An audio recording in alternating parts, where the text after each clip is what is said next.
Assalamualaikum warahmatullahi wabarakatuh.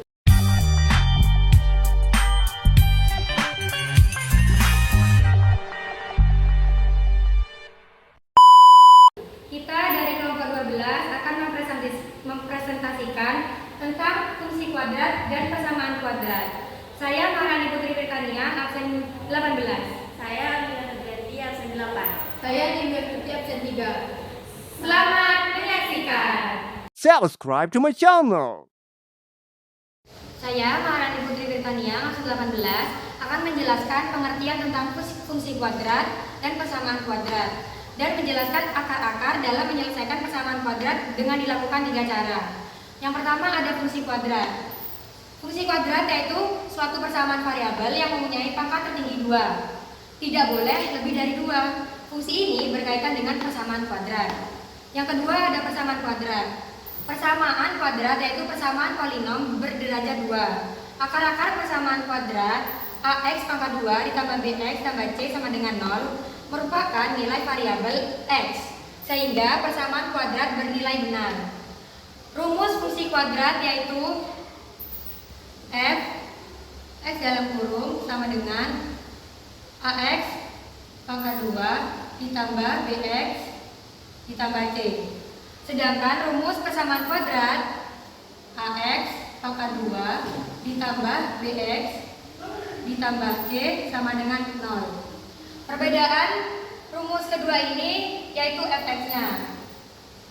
Jika fungsi kuadrat itu menggunakan fx, sedangkan persamaan kuadrat tidak menggunakan fx, langsung menggunakan rumus tersebut.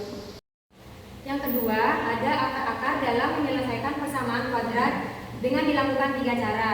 Yang pertama ada faktorisasi, yang kedua kuadrat sempurna, yang ketiga rumus kuadrat atau rumus ABC.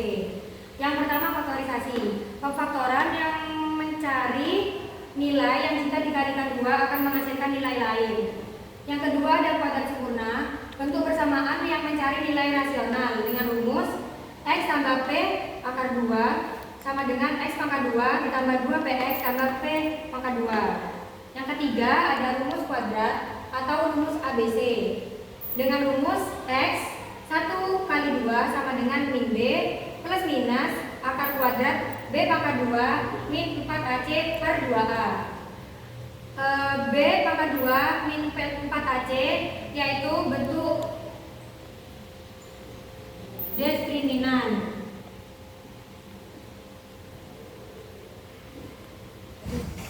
Saya Amelia Nurganti mau menjelaskan grafik fungsi kuadrat. Di sini ada ciri-ciri grafik fungsi kuadrat. Yang pertama itu memiliki grafik yang simetris. Yang kedua bentuknya identik seperti parabola. Dan yang ketiga itu hanya memiliki titik minimum saja atau titik maksimum saja, tidak keduanya. Yang keempat adanya fx sama dengan y yang merupakan variabel terikat. Sementara itu variabel bebasnya adalah x dan a, serta b adalah koefisien yang variabel dengan pangkat paling tinggi, yakni 2 serta berbentuk persamaan. Dan di sini ada beberapa sifat grafik. Yang pertama itu ada grafik terbuka.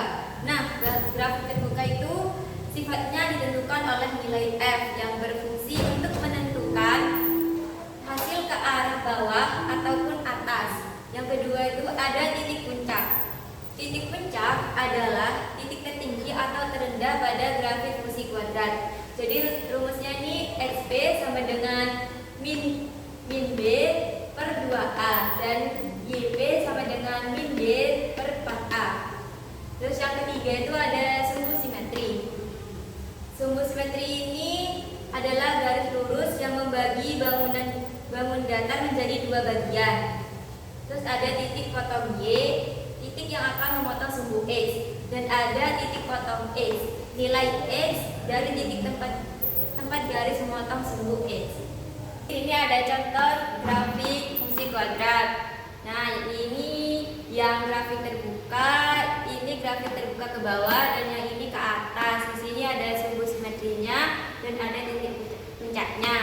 Begitupun dengan yang ini sama. Jadi di sini saya akan menggambarkan titik potong Y dan titik potong E. Jadi gambarnya begini.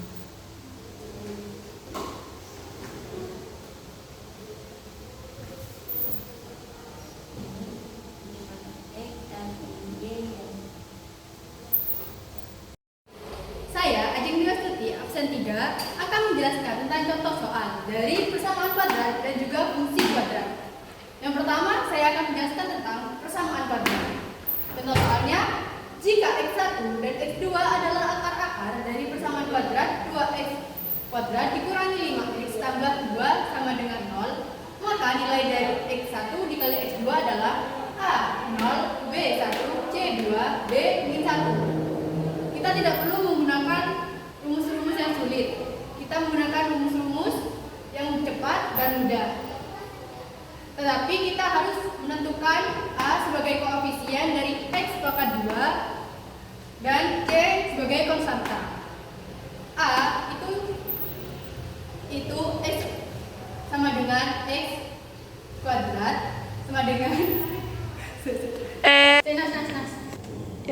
nilai A adalah koefisien dari x kuadrat, sedangkan C konstanta adalah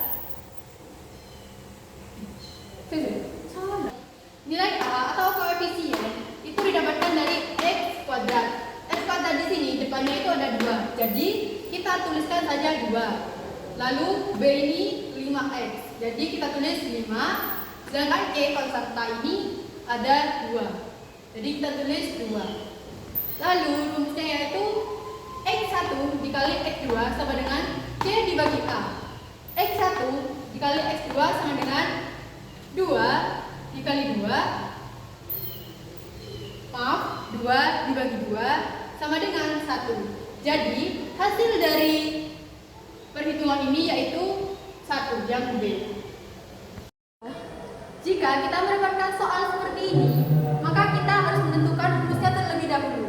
Rumusnya yaitu Y sama dengan A dalam kurung X min XP kuadrat tambah YX. Y sama dengan A dalam kurung X tambah 2 kuadrat dikurangi 7. Y diganti 9. 9 ini berdapat dari sini, dari grafik ini. Lalu A ditulis kembali. X ini dapat dari sini juga, dari grafik ini juga. Lalu ditulis menjadi 2 ditambah 2 kuadrat dikurangi 7. 9 sama dengan 2 tambah 2 sama dengan 4. 4 kuadrat sama dengan 16. Lalu 16 dikali A sama dengan 16A. Lalu tulis juga min 7. Setelah itu yang 11 ini diganti menjadi 16 karena 9 tambah 7 sama dengan 16. 7 ini digeser menjadi sebelah kanan, menjadi plus. Lalu 16A ditulis kembali. Setelah itu dibagi 16 bagi 16 sama dengan 1. A sama dengan 1. Setelah ketemu A-nya, kita akan mencari menggunakan rumus itu lagi, yaitu Y sama dengan 1. A ini menjadi 1 dalam kurung dan kurung X tambah 2 kuadrat min 7. Y sama dengan X kuadrat. 1 ini tidak perlu ditulis kembali karena hasilnya akan tetap. X kuadrat tambah 4x tambah 4 kurangi 7. Y sama dengan X kuadrat tambah 4x min 3. Min 3 ini dari dari 4 dikurangi 7, maka hasilnya min 3. Jadi jawaban dari soal tersebut adalah yang D. Y sama dengan X kuadrat tambah 4x min 3.